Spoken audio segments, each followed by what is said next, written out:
Side खबरों के लिए सब्सक्राइब करें फ्लेम मीडिया और उसके बाद बेल आइकन को प्रेस करें ताकि सबसे पहले आपको मिले एक्सक्लूसिव खबरें।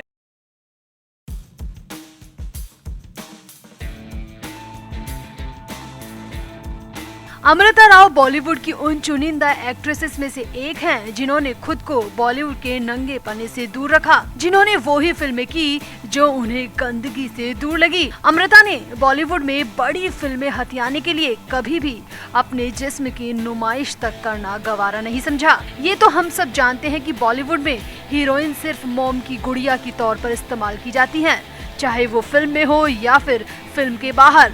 एक्ट्रेस का काम सिर्फ अपने अभिनेता और डायरेक्टर को खुश करना होता है, मगर अमृता ने इन सब दीवारों को तोड़ा है।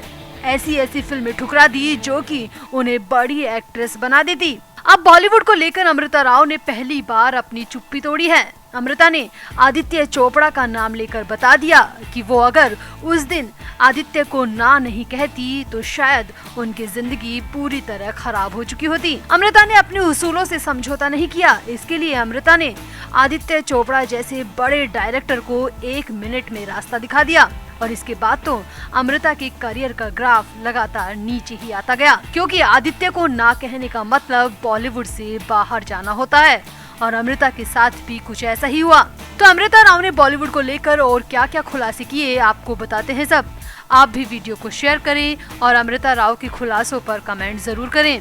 तो विवाह फेम एक्ट्रेस अमृता राव और उनके पति आरजे अनमोल ने अपने शो कपल ऑफ थिंग्स के एक नए एपिसोड में बॉलीवुड को लेकर कई खुलासे किए हैं। उन्होंने कहा कि अमृता राव ने यशराज फिल्म्स का हिस्सा बनने से इनकार कर दिया था। उनके मुताबिक यशराज फिल्म्स ने उन्हें नील एंड निकी और बचना ए हसीनो इन दोनों फिल्मों को ऑफर किया था, लेकिन अमृता राव ने उनमें से दोनों ही फिल्मों को करने से मना कर दिया था, क्योंकि वो ना तो किसिंग सीन को लेकर कंफर्टेबल थी और ना ही हद से ज्यादा एक्सपोज करने वाले कपड़ों को लेकर वो सहज महसूस कर रही थी। अमृता राव ने बताया कि वो जिस तरह की एक्ट्रेस रही हैं, उनकी ख्वाहिश थी कि वो आदित्य चोपड़ा के साथ फिल्मों में काम करे, मगर आदित्य ने पहली ही मुलाकात में साफ कह दिया था कि अमृता, तुम्हारी छवि पर्दे पर बेहद साफ सुथरी है, तुम राजश्री प्रोडक्शन का फेस हो, मगर मैं हमेशा फैमिली वाली फिल्में नहीं बनाता। मेरी फिल्मों में थोड़ा बहुत तो एक्ट्रेस को अपना योगदान भी देना पड़ता है। अमृता का कहना था कि मैं तब तक आदित्य की बातें नहीं समझ पाई थी। अमृता ने बताया कि उस वक्त मेरी स्थिति ऐसी थी कि मैं आदित्य चोपड़ा को ना तो हाँ कह पाई और ना ही मना कर पाई, मगर मेरा दिल जानता था कि मैं ऐसे रोल कभी नहीं कर पाऊंगी जिसमें किसिंग सीन हो या जिनमें कपड़ों की सीमा तय ना हो। अमृता राव ने कहा, उस वक्त मैं सोच रही थी कि आदित्य तो क्लीन फिल्में भी बनाते हैं, तो मुझे ऐसी फिल्मों के ऑफर ही क्यों दिए, जबकि बॉलीवुड में सबको पता है कि मैं ऐसी फिल्में करती ही नहीं हूँ, क्योंकि मैं उनमें कंफर्टेबल नहीं होती। इसी वीडियो में आगे अमृता राव ने थोड़ा भावुक होते हुए कहा कि आदित्य चोपड़ा से मीटिंग के बाद मैं घर आ गई। मैंने घर आकर काफी सोचा और अपने मैनेजर को कहा कि वो आदित्य चोपड़ा को मैसेज में नो लिखकर रिप्लाई कर दें। अमृता ने बताया कि मेरे मैनेजर ने मुझे समझाया कि अगर वो आदित्य के साथ काम करेंगी तो उनकी एंडोर्समेंट वैल्यू 4 गुनी बढ़ जाएंगी, विज्ञापनों की लाइन लग जाएगी। मगर अमृता ने कहा, लेकिन मैंने पैसे के लिए अपने मूल्यों से समझौता नहीं किया और आदित्य की दोनों ही फिल्मों में काम करने से साफ मना कर दिया।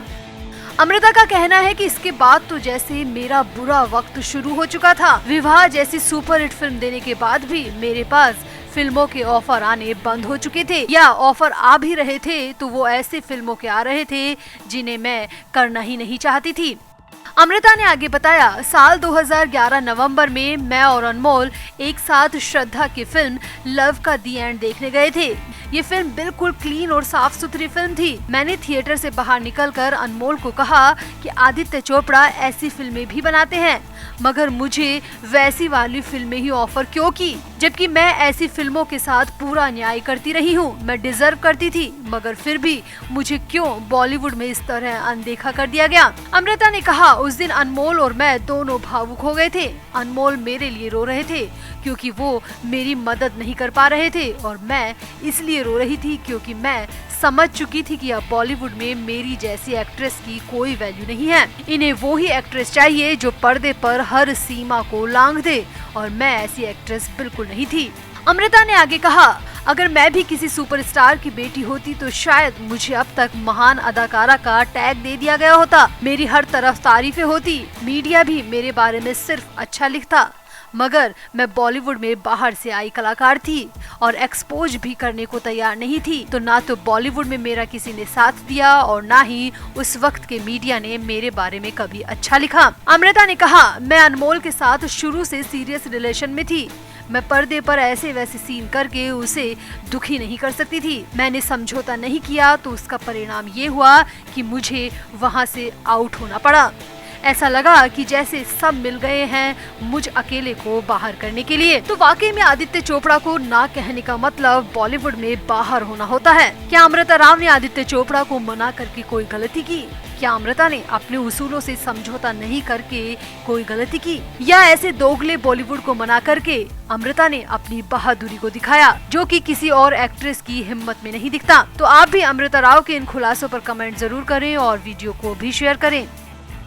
तो धैर्य कारवा दिल्ली बेस्ड मॉडल हैं और मुंबई में काफी लंबा संघर्ष करने के बाद यहां तक पहुंचे हैं और आजकल अपनी फिल्म गहराइयां को लेकर चर्चा में हैं। धैर्य को इन दिनों अलग अलग टीवी रियलिटी शोज और जगह जगह अपनी फिल्म के लिए इंटरव्यू देते देखा जा रहा है। दीपिका पादुकोण, अनन्या पांडे और सिद्धांत चतुर्वेदी की मौजूदगी में अब धैर्य के हिस्से में कितना स्क्रीन स्पेस आया, ये तो फिल्म की रिलीज के बाद ही पता चलेगा। मगर अपने हालिया इंटरव्यू से धैर्य ने जरूर तहलका मचा दिया है। तो एक न्यूज पोर्टल को इंटरव्यू में धैर्य कारवा ने कहा कि मैं एक ट्रेंड एक्टर नहीं हूँ, ना ही मुझे विरासत में बहुत कुछ मिला है। मैं ऐसे फैमिली बैकग्राउंड से आता हूँ जहाँ दिल्ली से मुंबई का सफर तय करना ही मेरे लिए बड़ी बात थी। हाँ, मगर मैंने काम करते हुए बहुत कुछ सीखा है। शुरुआती प्रोजेक्ट्स में जो मैंने समय दिया और एक्सपीरियंस से सीखा, उसी की वजह से मुझे गहराइयां जैसी बड़ी फिल्म मिल पाई। आज जब मैं पीछे मुड़कर देखता हूँ तो मुझे समझ में आता है कि शुरुआती 2 फिल्मों से जो मैंने कॉन्फिडेंस अपने अंदर बनाया है, आज जो मैं एक्टर बन पाया हूँ, ये उसी की बदौलत है। धैर्य ने आगे कहा, बॉलीवुड बिजनेस का नेचर ही ऐसा है, ये आपका दिल बहुत दुखाता है। आप इस इंडस्ट्री में अपनाए जाने से ज्यादा रिजेक्ट किए जाते हैं। यहाँ के लोग आपको अपनाते कम है और रिजेक्ट ज्यादा करते हैं। हालांकि ये रिजेक्शंस कभी पर्सनल भी होते हैं तो कभी प्रोफेशनल भी, मगर कदम कदम पर रिजेक्शन का दर्द बहुत तकलीफ देता है।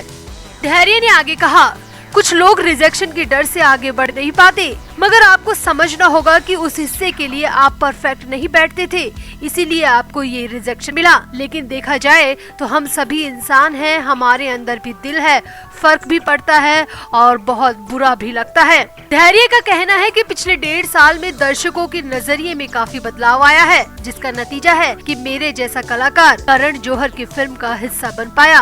धैर्य ने कहा, सुशांत भाई के जाने के बाद दर्शकों को एक बात समझ में आ गई है कि एक्टर हम जैसे लोग भी हैं। जो परिवारवाद और स्टार किड्स का बोलबाला हमेशा रहा है, वहाँ अब लोग एक्चुअल अभिनय देखना पसंद कर रहे हैं, जो हम जैसे बाहरी कलाकारों के लिए बहुत अच्छा सिग्नल है।